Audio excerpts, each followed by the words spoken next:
전체 환자 중에서 17%가량을 차지한다는 이 혈관성 치매.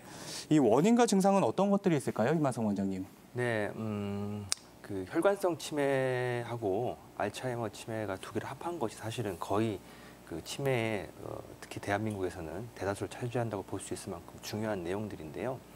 뭐 얼마 전에 일부 케이블 방송국에서 나왔던 아주 유명한 드라마 중에 아주 인기 있었던 무슨 시공간을 넘나드는 드라마가 있었지 않습니까? 그 이제 후속으로 나온 드라마가 바로 그 치매에 관한 걸 다루고 있는 그런 내용들인데 사실은 치매에 관해서 우리가 조금 더 접근해보고 이제 연구해볼 만한 그런 시기가 충분히 무르익었다고 생각을 합니다. 근데 앞서 그 알츠하이머에 대한 얘기를 퇴행성에 대한 말씀하셨지만은 혈관성 치매는 조금 더 원인이 분명한 형태의 질환이거든요. 주로 한마디로 정의를 하자 그러면 이제 뇌로 공급되는 어떠한 결국 뇌라는 것이 이제 인지도 하고 그다음에 어떤 행동도 하고 다 그런 것들인데 그 뇌라고 하는 곳에서 혈관과 관련돼서 어떤 장애가 생기거나 어떤 공급이 원활하게 뇌세포로 공급이 안 되는 상황이 발생하게 되면 그걸로 인해서 해당하는 영역이 죽어버리게 되니까 그것 때문에 뇌 기능이 정상적으로 발휘하지 못하는 그런 형태의 치매를 통틀어서 혈관성 치매라고 볼 수 있는 것이죠. 주로 뇌경색과 관련된 뭐 심하게 쇼크가 한 번에 와서 뇌출혈 막 터지거나 아니면 뇌경색으로 심하게 확 막히는 경우가 아니라 그러면 서서히 어떻게 식으로든 간에 혈관이 막히는 경우들이 생길 수 있는데 다발성으로 뇌경색이 생기던가 아니면 단일 부위라도 조금 더 전략적인 부위들 중요한 부분에 해당되는 곳에 뇌경색이 생기던가 아니면 소혈관 아주 작은 미세한 어떤 혈관에 어떤 문제가 생기면서 막히는 부분이 생기던가 아니면 또 미세하게 작은 혈관들이 터지는 경우들 모두 통틀어서 혈관성 치매라고 보실 수가 있고요. 최근에는 좀 더 광범위한 형태로 그 피 어떤 공급과 원활한 소통과 관련된 그런 거와 관련돼서 이상이 생기는 모든 걸 통틀어서 혈관성 치매 또는 혈관성 인지 장애라는 말을 써서 표현하고 있습니다. 쉽게 말씀 한 번 더 드리면 어쨌든 피가 지나가는 어떤 자리들에 뇌에 관련된 부분들에서 어떤 원인에 의해서 피가 좀 해당하는 관이 좁아지고 경색이 되면서 좀 딱딱해지면서 뭔가 그 해당하는 자리에 피딱지가 자꾸 엉겨 붙게 되는 식으로 가서 해당하는 영역들에 그 혈관이 영위해야 될 부분의 어떤 자리들 그런 부분에 뇌 기능이 못하게 만들어지는 그런 모든 형태의 질환을 혈관성 치매라고 할 수 있는 것이죠. 그럼 앞서 말한 이 퇴행성 치매와 방금 전에 말한 혈관성 치매의 가장 큰 차이점은 어떤 것들이 있나요? 일단 증상에 대한 설명 간단하게 먼저 드리면요. 그 알츠하이머 같은 경우에는 어떤 패턴이 일정하게 나타나는 경우들이 있습니다. 그 가장 흔히 나타나는 것이 이제 기억장애인데요. 이제 그 기억이 뭐 단기적으로 어떤 기억이 불편한 건지 아니면 장기적으로 나타나는 것들은 기억하는 건지 뭐 그런 것에 대한 설명은 아까 전에 앞서 안덕근 원장이 잘 설명했습니다만 가장 먼저 이제 그 알츠하이머 같은 경우에는 기억 장애로 먼저 이제 시작을 하죠. 그리고 기억 장애가 있다가 어느 정도 시간이 지나게 될 경우에는 기억 말고 다른 부분에 인지에 해당되는 부분에 장애들도 생기기 시작하거나 아니면 정신적으로도 뭔가 조금 이상한 행동들을 보인다라는 그런 식의 반응들이 시작이 됩니다. 급기야 말기로 가면 사지에 어떤 경직이 온다라든가 또는 어떤 약간의 진전이 올 수도 있고요. 그다음에 뭐 여러 가지 다른 뭐 보행 같은 부분들에서 걷는다라든가 행동하는 운동계에서도 장애 오거나 배뇨 같은 것을 못하게 돼 실금한다라든가 그런 식의 어떤 패턴을 보이는 것이 일반적인 패턴이라고 한다 그러면 혈관성 치매 같은 경우에는 이제 앞서도 말씀드렸지만은 그 뇌에 있는 전 영역에 걸쳐 있는 어느 부분의 혈관에 이상이 생겨서 해당하는 뇌 영역이 장애가 올지 모르기 때문에 전 범위에서 다 발생할 수 있다는 것이 큰 차이가 되는 것이죠. 그래서 특별히 어떤 식의 패턴 예측하기가 대단히 어렵고요. 반대로 급격히 나빠지는 확률도 있을 수 있고 매우 늦어지는 경우도 있을 수 있고 그리고 또 앞서 말씀드렸지만은 기억 장애가 조금 더 먼저 온다고 말씀드렸지 않습니까? 알츠하이머 같은 경우에는. 근데 이제 혈관성 치매 같은 경우에는 꼭 기억 장애가 먼저 오지도 않을 수도 있고요. 갑자기 계산을 못하는 식으로 올 수도 있고, 갑자기 뭐 오감의 어떤 뭐 보거나 듣거나 하는 다른 영역에서 장애가 오실 수도 있고, 그 여러 가지 판단이라던가 전 방위에 걸쳐서 아주 많은 영역에서 그 예측하지 못하는 그런 부분에서 생길 수 있다는 것이 혈관성 치매의 어떤 특징이라고 볼 수 있겠고요. 바꿔 말하면 결국에는 혈관 자체의 건강, 제가 앞선에도 뭐 한번 그때 방송에서 말씀드렸던 부분이 있긴 한데 혈관 자체에 해당되는 건강을 잘 유지할 수 있다 그러면 뭐 혈관성 치매는 또 예방할 될 수 있는 부분이 있다고 볼 수도 있습니다. 그러니까 알츠하이머 같이 조금 일단 패턴을 보이지는 않지만 어떻게 예방을 하거나 판단하기 좀 어려운 부분이 있는 것과 달리 혈관성 치매는 그냥 이제 식생활 같은 것들, 또 담배 같은 걸 잘 안 한다라던가 아니면 조금 뭐 기름기 음식 같은 걸 좀 적게 먹는다라던가 하는 혈관 자체를 건강하게 할 수 있는 그런 것들을 충분히 좀 더 젊을수록 좋죠. 30대나 40대 같은 영역에서 미리부터 좀 건강 관리한다 그러면 최소한 혈관성 치매만큼은 예방할 수 있다는 것에서는 또 크게 희망적인 부분이라고 할 수 있겠습니다. 그러면 이 무릎 연골을 닫는 퇴행성 관절염과는 어떤 차이점들이 있을까요, 이만성 원장님? 네, 그 관절염 전에 한번 저희가 말씀드렸던 적이 있던 것 같은데요. 결국 이제 그 퇴행성 관절염 같은 경우에는 지금 뭐 무릎 얘기하셨지만 뭐 무릎도 올 수도 있고 손가락도 올 수 있고 뭐 발목도 올 수 있습니다만 그 특정 관절이 계속 닳아서 그러니까 일종의 이제 마찰 비슷하게 계속 다른 어떤 형태가 진행이 되면 그걸로 인해서 이제 퇴행 변화가 진행이 되는 그래서 뭔가 그 관절 안에 있는 활력도 점점 이제 말라가고 그다음에 점점 안에 있는 조직들이 섬유화되거나 뼈처럼 바뀌어지는 뭐 그런 형태가 퇴행성 관절염이었다고 예전에 제가 설명드렸던 적이 한 번 있었는데요.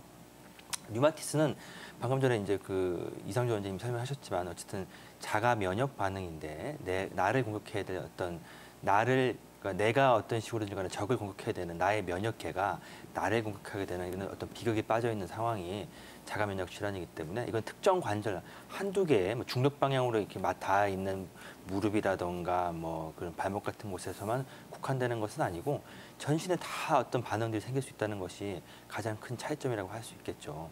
그래서 물론 이제 말은 이렇게 뭐 분류를 합니다만 사실은 주로 생기는 부분들이 뭐 무릎이라고 보면 무릎 같은 경우에는 퇴행성이든 류마티스 관절염이든 사실 처음에는 다 비슷하거든요. 어떤 열반응이 올 수도 있고 그다음에 아프기는 똑같이 많이 아프기도 하고 그래서 이제 차이를 둔다 그러면 한 7가지 정도의 기준을 정했습니다. 미국에서 이제 류마토이드 학회에서 정한 건데 첫 번째는 이제 주무시고 난 이후에도 1시간 이상의 지속적인 관절의 경직이 있느냐를 보고요.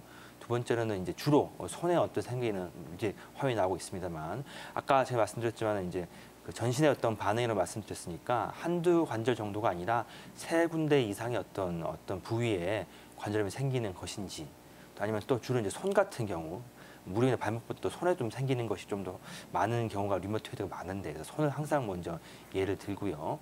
편측성으로 생기는 것이 아니라 이거는 이제 전신 반응의 일종이기 때문에 생기면 보통 대칭성으로 많이 옵니다. 그래서 대칭성 관절염이 있는지를 보고 류마토이드는 특징적으로 그 결절이 있죠. 부어 있는 거 아까 말씀드린 이상조 원장님 말씀하셨는데 해당하는 포인트가 어떤 식으로 점점 활액이 어떤 식으로 염증이 생기면서 두터워지는 반응이 생기는데 그래서 류마토이드 결절이 있는지 그다음에 혈액 검사상에 류마토이드 인자들이 있습니다. 아래 인자들이 있는데 아래 팩터들이 혈액 검사상에 나타나는지 그리고 방사선과 소변에서 말씀드렸던 그런 혈액의 어떤 이상 성분이라든가 어떤 그런 변화들이 엑스레이 상에서 나타날 수 있는데 그런 것들까지 다 종합한 것 전부 다 7가지인데 밑에 나오는 것처럼 7가지 중에서 4가지 정도 이상이 동반하게 될 경우에는 류마토이드라고 확정할 수 있고요.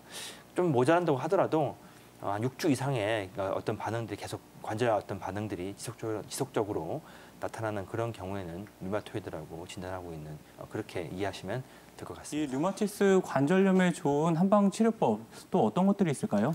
네, 앞서 이상준 원장님이 설명을 너무 잘해주셨는데 제가 몇 가지 좀 보충하고자 합니다. 사실은 오늘 저희가 지금 바로 여기 방송 오기 전에 바로 앞전에 바로 오기 직전에 치료했던 환자분이 저한테 이제 꾸준히 류마토이드 무릎이랑 발목으로 치료받고 있는 환자분이 계셨거든요. 지금 오늘도 치료하고 왔는데 안 그래도 오면서 오늘 안 그래도 어머님 저희 류마티즘 제가 방송할 거예요. 그 말씀드리고 왔는데 사실은 이상조 원장님 말씀하셨던 것처럼 가장 크게 보는 것은 봉독 약침이 가장 1번일 것 같긴 합니다. 왜냐하면 그분도 너무 아주 심하게 아주 안 좋으신 분이셔갖고 열감도 엄청 심하고 양약도 많이 쓰셔갖고 피부도 아주 얇아지신 분이신데 제가 이제 봉독 작침을 치료할 때마다 이제 열감이 좀 줄어들면서 시원하다는 말씀하시거든요. 이제 그 원인 그런 치료에 대한 기준들이 전부 다 이제 이상조 원장님이 말씀하신 다 그런 내용들인데 간략하게 정리를 좀 하면서 제가 마무리 짓자고 하면 이 류마토이드라든가 이런 심한 관절염에 해당되는 내용들은 동의보감에서부터 아주 오래된 고서에도 다 나와 있는 내용들입니다. 백호풍이라든가 역절풍이라든가 뭐 이런 시에 아주 호랑이가 깨무는 듯한 아주 그런 용어를 써가면서 이제 기재되어 있는 내용들이 다 류마토이드 관절염에 대한 내용들인데요. 결국에는 관절의 어떤 아까 이제 안덕권 선생님이 말한 것처럼 혈열이라든가 어떤 피가 뜨겁고 관절이 뜨거워지는 형태를 어떤 식으로든 간에 잡아야 된다는 식의 내용들이 다 의사의 기술이 되어 있고요. 주로 이제 어혈을 풀어주는 약들, 그래서 도인이라든가 홍화라든가 또 관절을 좋게 해주는 강활이라든가 독활, 우술과 같은 약재들에 대한 설명들이 꾸준히 적혀 있는데 실제로 그 한약 처방을 쓸 때 사람에 따른 뭐 그 사람의 기혈이 어떻게 뭐 충만한지 부족한지 건강한 상태인지 소화기의 어떤 상태인지 따라서 다 약이 달라질 수도 있겠습니다만은 주로 아까 말씀드렸던 그런 약재들을 가장 주제로 사용해서 관절 쪽으로 쓸 수 있는 약재들을 쓰게 되면 그래서 어느 정도는 사람의 전체 몸을 봐가면서 관절도 좋아지는 형태로 이제 치료가 될 수 있다고 이제 말씀드릴 수가 있고요. 그다음에 이제 요새 일종의 현대 한의학이죠. 봉동약침에 대한 얘기는 이제 앞서 다 이상적으로 이제 말씀드렸다고 이제 볼 수 있고요. 그리고 사실은 이 관절 가동술이라는 것이 있는데 일종의 추나요법입니다. 류마토이드나 특히 퇴행성 관절염 같은 경우에는 관절이 뻑뻑해지면 점점 골아대는 형태로 가면서 많이 붓기도 하고 아프기도 하면서 관절이 점점 염증이 생기고 퇴선화가 되고 점점 뻑뻑해진 형태로 가는데 그러면 이제 관절 싸고 있는 게 인대들인데 인대에 붙어 있는 힘줄들 우리 근육 활동 영위하려고 그러면 인대에 붙어 있는 힘줄들도 마찬가지로 움직이지 못하게 되고 퇴화가 되고 염증이 생기니까 뭔가 점점 뻑뻑해지면서 이제 잘 안 움직이게 되는 거죠.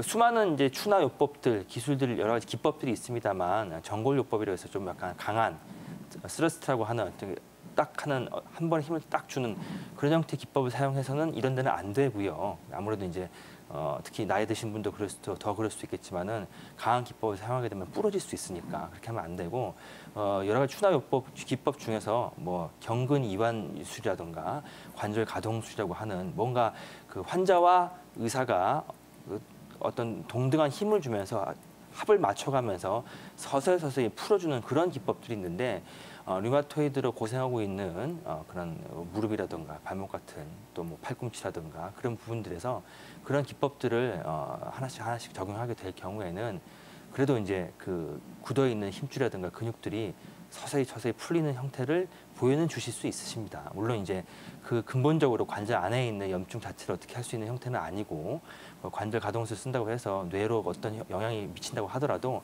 국소적인 염증 자체가 풀리는 건 아니기 때문에 근본 치료는 아닙니다만 심하게 관절이 안 좋으신 분들은 그런 추나요법을 통해서도 좋아지게 되는 경우도 있고요. 그다음에 이제 봉동 약침 말고도 사실은 이제 약침은 여러 가지 종류들이 있는데 관절을 좋게 해주는 약침 요법 중에서는 지용성 약침이라는 것이 있습니다. 이제 지용성 약침은 이제 일종의 기름 성분에 해당되는 약침들인데요. 관절을 좀 아까 류마토이드로 이렇게 열이 나 있는 그런 부분들을 좀 식혀주기도 하고요. 그다음에 전체적으로 관절 싸고 있는 인대나 힘줄들을 부드럽게 만들어주는 역할을 할 수 있기 때문에 그런 지용성 약침들까지도 같이 병행해서 약침 치료를 관절염 또는 류마토이드에 사용하게 된다면 좋은 효과를 거두실 수 있다고 말씀드릴 수 있겠습니다. 이만성 원장님? 척추 협착증은 추나요법을 사용하는 경우가 있고요. 또 추나요법이 메인으로 사용되지 않는 경우도 있거든요. 왜냐하면 아까 말씀하셨지만 관절 사이사이가 지금 많이 좁아져 있는 형태가 눌려져서 그 사이에 있는 뭐 다른 그 황색 인대 같은 것들이 자꾸 압이 눌려지면서 그 신경을 압박하는 형태들인데 어느 정도 진행이 되면 그 추나요법으로 할 수 있는 한계가 조금 어느 정도 있습니다. 그래서 말기 정도 가면 추나요법을 메인으로 사용하지는 않고 보조적인 형태로 관을 좀 늘려주는 정도로만 사용하고는 있습니다.